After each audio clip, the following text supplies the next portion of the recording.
Gentleness is one that is aligned often with kindness. If we're not looking, we're not looking at kindness over these few days. So, but as I said, a number of them actually sort of crisscross, and gentleness does this actually with kindness. So it's the sense there of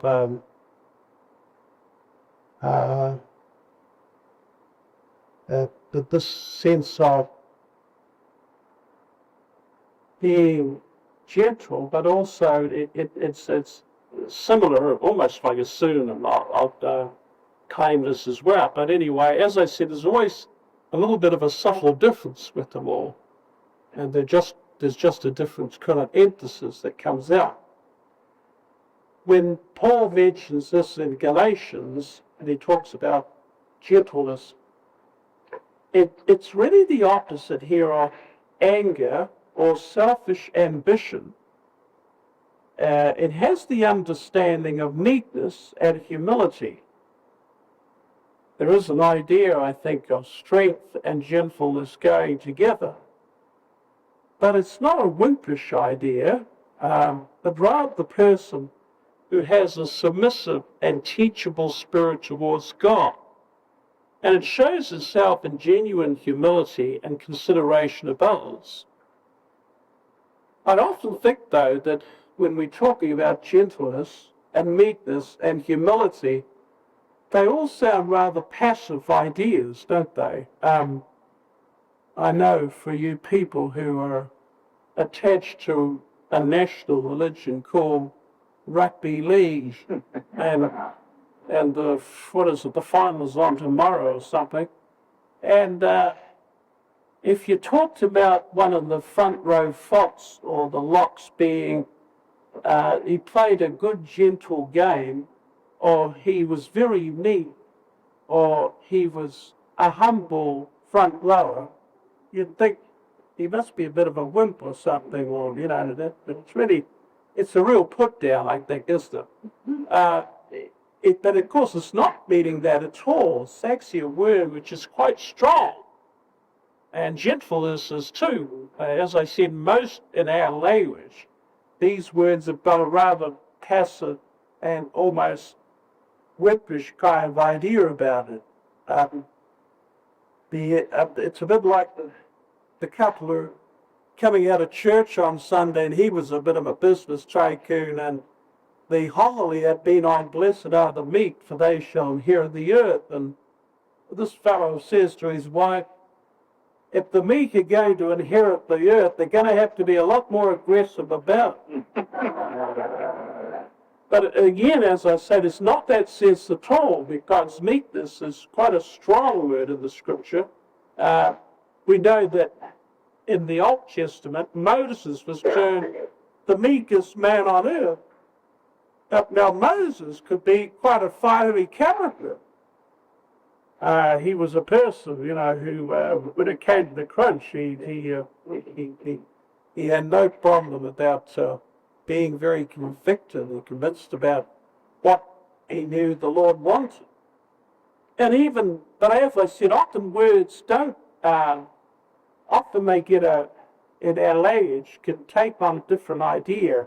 And we have to be clear about this, that when we talk about the fruit of the Spirit being gentleness, it's not a passive or negative thing at all. Remember the talk about the more of a fallacy of gentle Jesus, meek and mild. We have to realize that the gentle Jesus, meek and mild, is also the same man who expelled the money changers from the temple. And you don't usually get the meek and mild people doing that, They might call the police or put in a complaint, but they're not going to go and toss over the tables and push them all out the door. So it's this sense here. In fact, in the Beatitudes, Jesus taught that it was those of a gentle spirit that would possess the earth. Moses, as I said, was the meekest man on earth in the Old Testament. I said that, of course, he could act with decision, and his anger but blades. So it's this understanding that gentleness is more the humble and pliable submission to God, which is lived out in humility, patience, and forbearance towards others.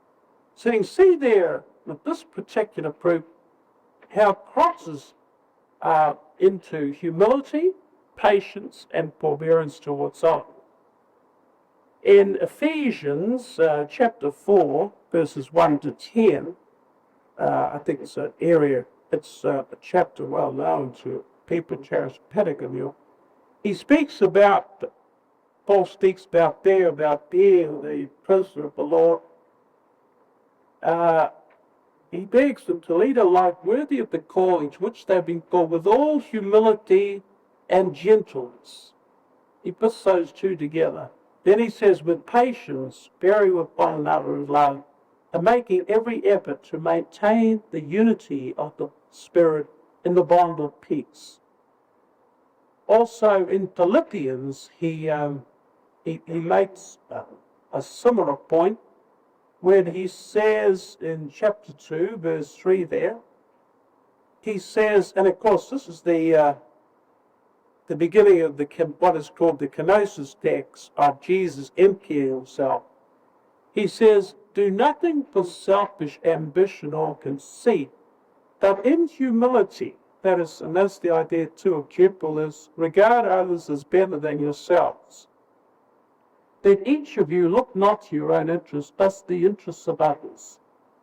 Let the same mind be in you that was in Christ Jesus. And then he goes on to speak about that what was called the kenosis text of Jesus being in the form of God, not regarding equality with God, taking the form of a slave, being born in human likeness, and humbling himself to putting his death on a cross. And as you can see, it's that sense of the gentleness of God there in becoming man amongst us and going to the cross. In Colossians chapter 3, verse 12, he also says, as God's chosen ones, holy and beloved, clothe yourselves with compassion, kindness, humility, meekness, and patience. Bear with one another. If anyone has a complaint, to give each other, just as the Lord has forgiven you. But notice how he puts kindness and meekness there. Kindness, humility, meekness. And they're really similar, those three things there together, when he talks about that there, in the sense of meekness and humility and having that towards each other. So it's that sense here of that sense of gentleness and meekness and humility. As I said, that sort of starts moving into the understanding of humility as a principle of the scripture as well. So it's this sense not of being sort of wishy-washy or whoopish at all, not like the person who was accused of being indecisive. And, someone said to him, the trouble he said with you is that you can't make up your mind, it's just so indecisive. And the first replied, well, he said, that might be right, and then again it might not be.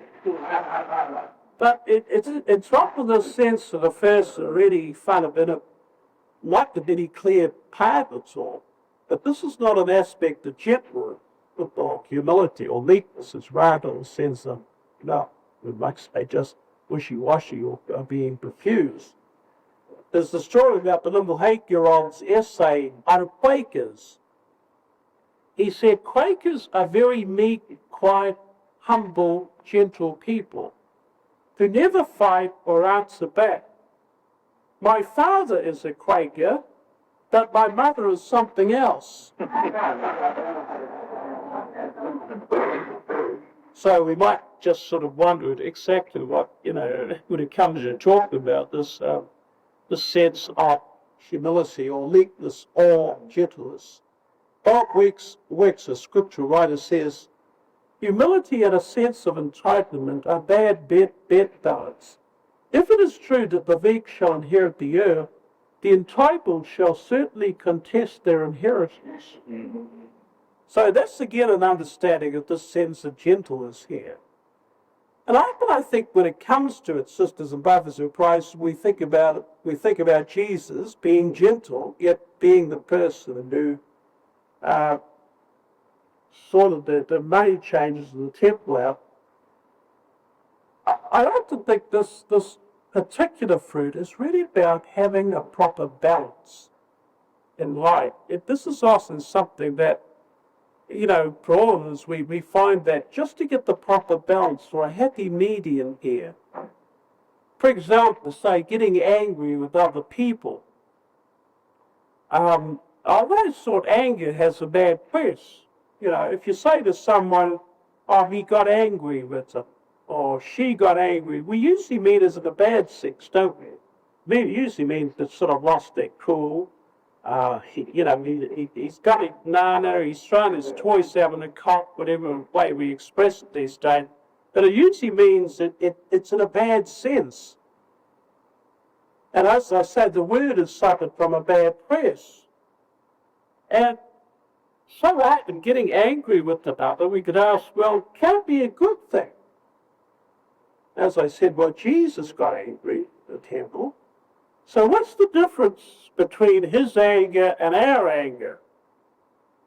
Well, I think it's often because Jesus gets angry with the right people, at the right time, and in the right way. I think when we reflect on our period of anger, we often, get angry at the wrong people.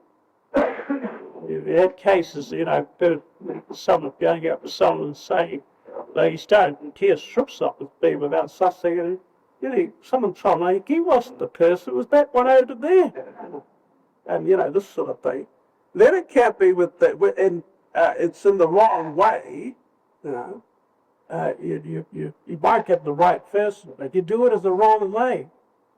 Sometimes, you ever tried to, you get some people who want to help somebody else, and their intention is good, but they end up doing it the wrong way and almost antagonize them in the first. And then of course the other thing, it can be the right time. Not we pick the wrong time. It's like the popular tone is some of the Dave Rob.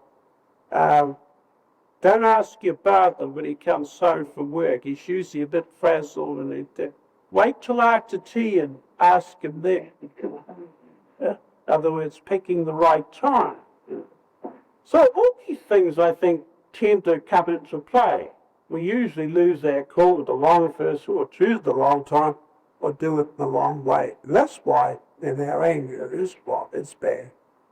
But to do it with the right people at the right time in the right way, I often think that we don't get angry enough.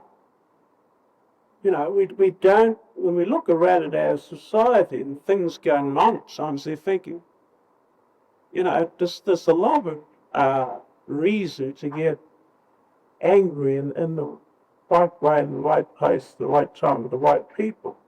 But I think it's something that often I think we need to look at. To be meek like Jesus means having the proper balance, having a happy medium, being in control. What it's also saying in this particular fruit is that behind this gentleness, behind this sense is a sense of maturity and wisdom. And it means knowing the right time and right place and right people to address the issue. There is here that quality of wisdom and discernment. I can often recall in earlier days in charismatic renewal, I don't know if it happens today, but I remember this priest or someone asking the prayer group to pray about such and such and discern what needed to be done. So they thought that's fine, so they were not afraid to discern. And weeks went by and months went by, and he said, well, have you prayed and discerned? He said, oh, we're still doing it, Father. were still praying and discerning. So this went by again, he came back, and they were still praying and discerning, you know. It went on, and I thought as a kind of a prayerful procrastination. In fact, the discerning was actually a way of sitting on the fence. They didn't come to a decision. And we said, no, to God, I remember Tom Boris talking about the same point. He said, no, you pray and you discern and then you act. You don't go round and round and round and round, you know, thinking, you know, well, there might be some odd case where that could happen, but it was this sense really of sort of putting it all off, where it really showed a lack of, I suppose, of wisdom or maturity about this particular thing, and never arriving at a decision. Like the first said the politician in a political rally after his talk, he said, I like the straightforward way you dodged the main issue.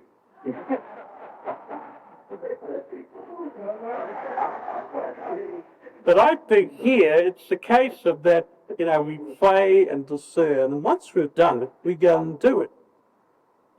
It might mean having perhaps the maturity to wait as long as it doesn't lead to spoiling, which I think is where the problem would end. As I said, when we look at this balanced maturity, when we look at this wisdom and meekness, means more and more being under the control of the Spirit. And Paul's fruits that he talks about, the Galatians, he's saying that in showing these fruits in your life, what is happening is that we're all becoming more Spirit controlled. Remember, that he contrasted with the works of the flesh, that they'd been under the control of demons.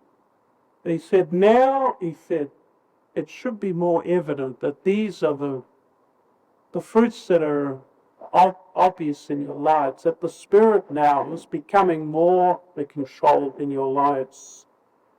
And our life and energies, if you like, are harnessed to God's time and motion.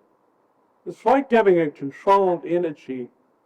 It's probably like here in Australia, they like the horse trainer breaks a horse in, and then he tethers it and trains it for the racetrack. And on the racetrack, the jockey, as you like, he doesn't let it fall. He harnesses the energy in the horse until you come into the home straight, and then he gives it his head. If he let the bolt from the start, it becomes up and so you've been followed. By the time it gets the straight, the horse wants to go and have a feed to drink the water. It's not interested anymore. But it's this harnessing of the energy here. It's like any book you take up. I mean, it's the same kind of thing. For those of you who play golf, for example, I mean, here this golf player was telling you about this fellow came to take a lesson to learn golf. And so the golf player said, well, give it a look at your swing, how you swing at the ball. So you put the ball down. This fellow took this terrific swing at the ball, and he missed it, made a mess. And the golf player said, what are you trying to do? You're trying to kill the ball. No. So it was a case of controlling the energy, yet the time and rhythm. In fact, if you watch some of these players, they seem to hit the ball effortlessly, you know, in slow motion, so to speak. How do you hit that so effortlessly and hit it 300 metres down the fairway? It's not fair, you know. And, but at that point of harnessing the energy, which comes with maturity in wisdom.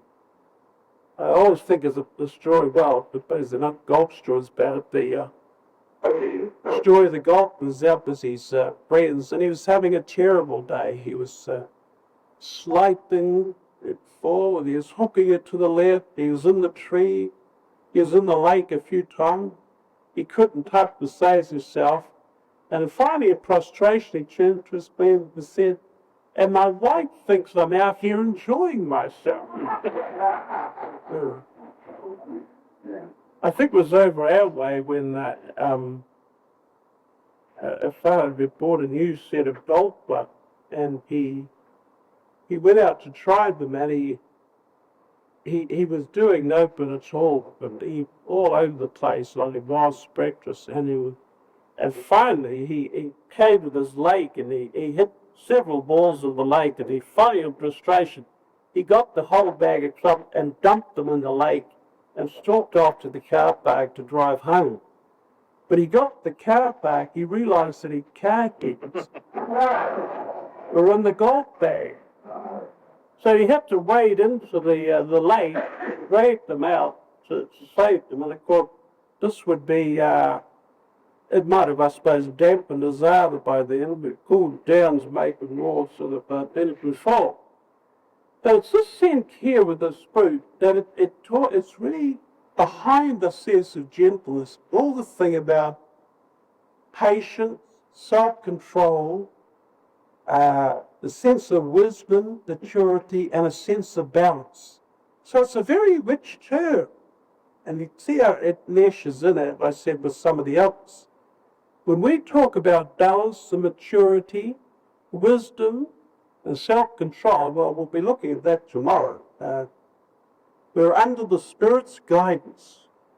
And we're really talking about humility, of having a proper assessment of oneself, our strengths, and our weaknesses. And when we come to see our own weakness and limitations, we realize our need of God. And that's so evident, I think, in the sense of who we are and having that proper assessment of self. It's really coming to terms with our strength and weaknesses, and indeed our earthiness, because humility, it's from a Latin word humus, which means earth, and we're talking about something that is opposite to pride. We may at times wonder why pride is often considered the ultimate sin, and the ultimate vice. C.S. Lewis, in a brilliant essay, stated that pride came direct from hell. He says the evil of pride is that it is basically competitive by its very nature. He says pride gets no pleasure out of having something, only having more of it than the next person. We say that people are proud of being rich or clever or good looking, but they are not. They are proud of being richer or cleverer or better looking than others. So it's all about this competitive element that, creates this sort of pride, envy, which, is the opposite to, this whole sense of humility and gentleness. Like the woman at the social function said to her friend, "What a nice dress she's wearing. Pity she doesn't suit blue."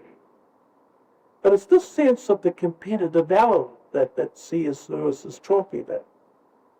And Jesus' reference to some described the Pharisees grabbing the best seats in the house, they'd often take the front seat. I think our problem church today is the opposite. You notice what happened is they all sort of go to the back seat and hard to fill up the front seat. I remember the church order once said it had the church times, and underneath was some wag had written, "Come early and get a back seat." But I often notice this in churches that everyone, avoids that. I remember having a classic case once, helping out in the parish with a sort of a retreat, a mission program. I adopted it as Sunday evening masses out the country itself. And when I came up to start mass, I turned around and I couldn't believe it. It was only the two back seats were full and the rest were all empty. But what amazed me about it is the people were squashed in uncomfortably in the back seat. And so I was new to them. They didn't know me. They looked at me and both saying, "Who are you?" And I looked at them. So I invited them naturally to come up the front. No way that they're going to come up the front, So I thought, not very community-minded. I mean, like I'd almost be alone. So when it came to the homily, instead of staying behind the pulpit, that's what the came to their feet. I came down the ottoman, and the swimmers saw me coming, they went, and I stood in front of them and I just said, are you people from this parish? It was the fellow.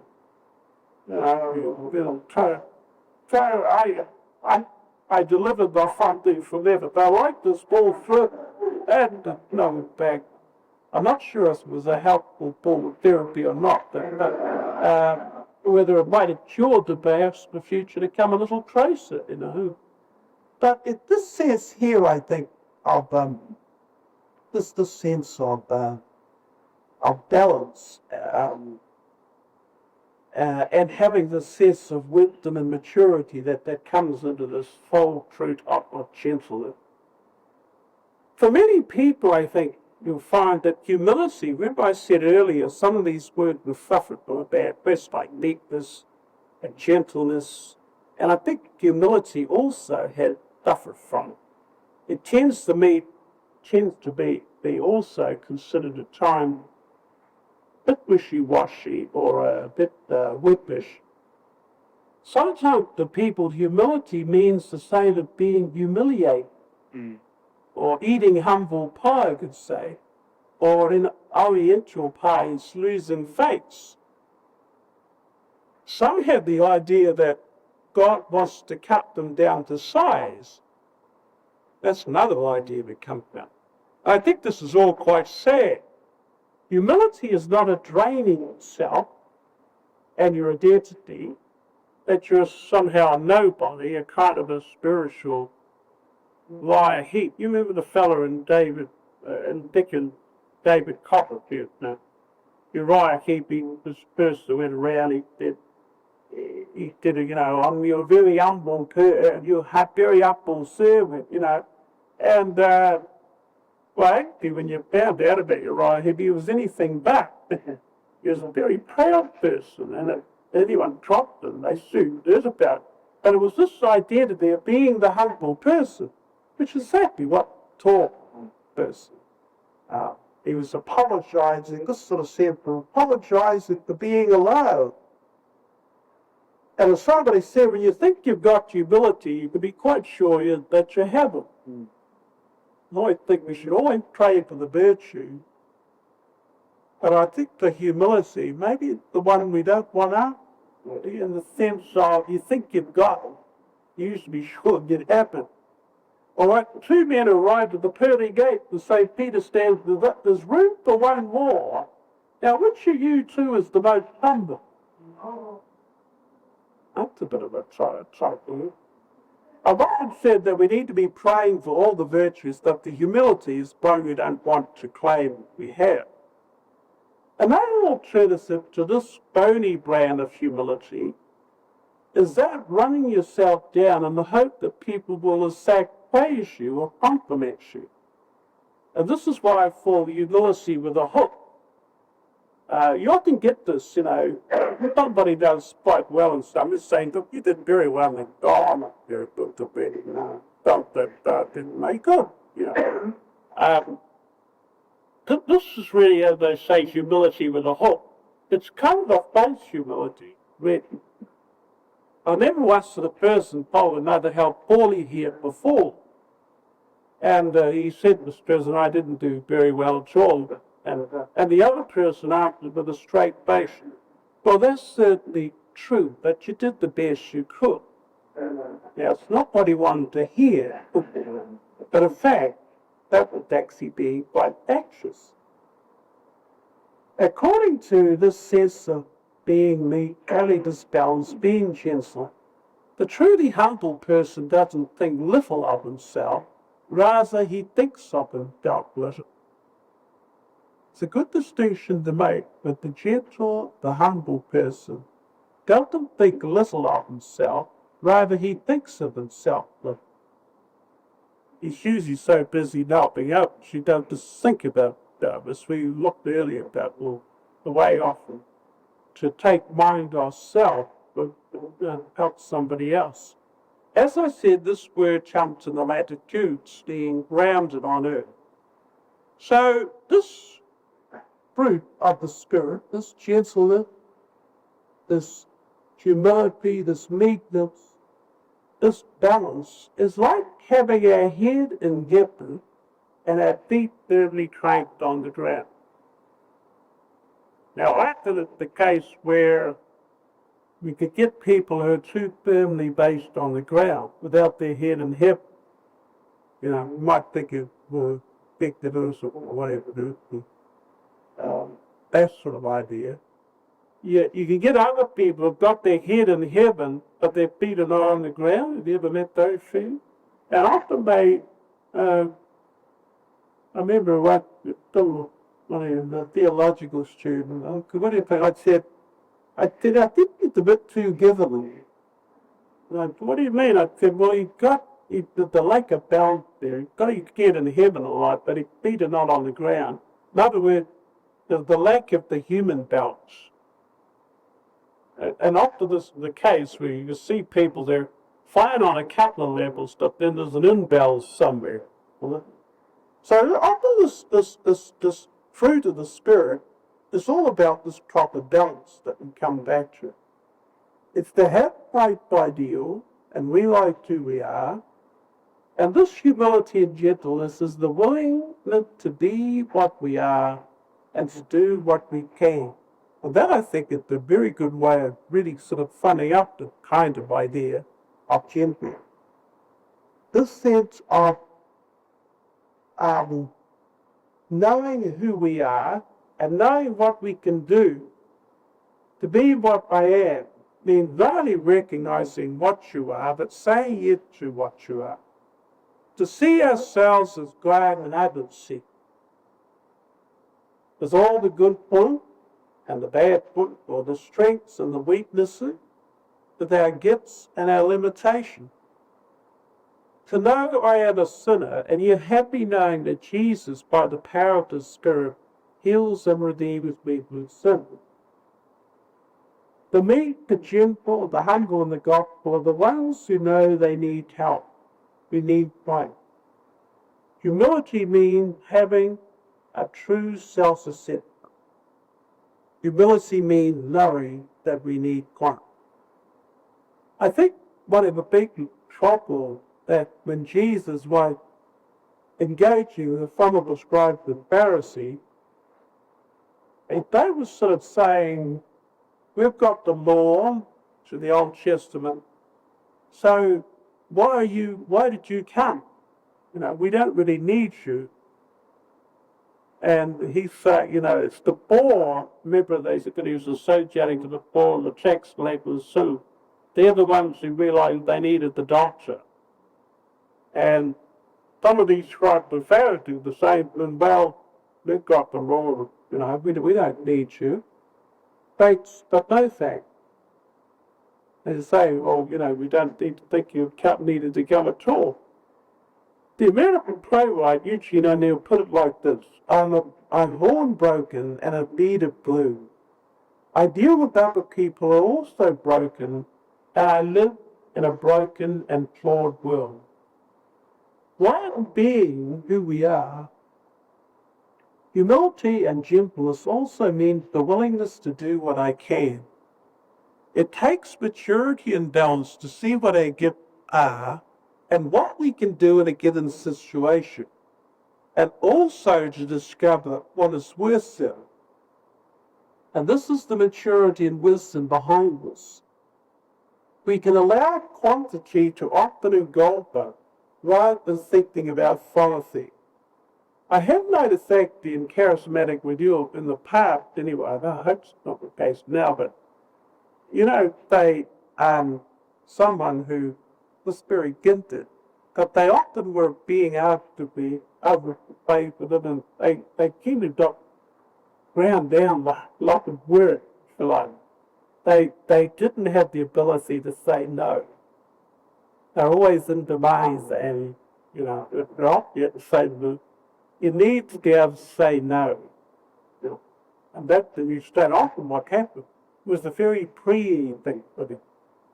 And I remember hearing one case where the person was asked to do something, and said, look, I'd like to help you, but I really can't. I'm sorry. And the other person said, actually, I'm glad you said no. I'd be complaining about you too, and I think it's good that you're turning me down and refusing, but I mean, they can see the whole reason behind it. Often this is what humility and gentleness is all about. It may mean saying that out of 10 tasks that need doing, I can tackle number 2, 5, 7, and 9 and have to say those be up. Now, often that takes maturity and wisdom. We'd like to be able to accomplish the 10. But often what happens is to get too thinly spread, you'll end up making a mess of most of them, or else in a very superficial way. It's a humble recognition of what we, with God's help, can do. The world will always be in need of people who live humbly for a good cause, than of people who are interested only in dying heroically for a magnificent cause. A psychoanalyst, William Stecker, once said, the mark of the immature person is that he wants to die nobly for a cause, while the mark of the mature person is that he wants to live humbly for one. And this is actually when we look at, and we look at scriptures too about it. This humility, this gentleness, with Jesus himself, they, come to me by and gentle and humble of heart. But the depth of that kind of wisdom and maturity that we're all called to have. But I think the sense here of this lovely virtue, this lovely fruit, you can see how much is really sort of there in it, how much behind that of gentleness. There's humility, meekness, wisdom, maturity, balance. You see all the kind of ideas behind this idea, which kind of bubbled over. As I said, what happened, they tend to flow into the other fruits as well, like gentleness flowing into kindness, humility. And Paul does that. He runs this way together, live in compassion and humility and gentleness, and we put them all together. So this says there that we find that it was this particular fruit that we find this sense of this full balance there of this fruit that overflows in a very sort of special way like that, and having that kind of balance. Some of what we're talking about is maturity and balance that we're all called to. Wrote it like this: do you realize that one in every 4 of our gun balance? Think of your 3 closest friends. If they seem okay, then you're the one. Maybe that's really not where we focus on.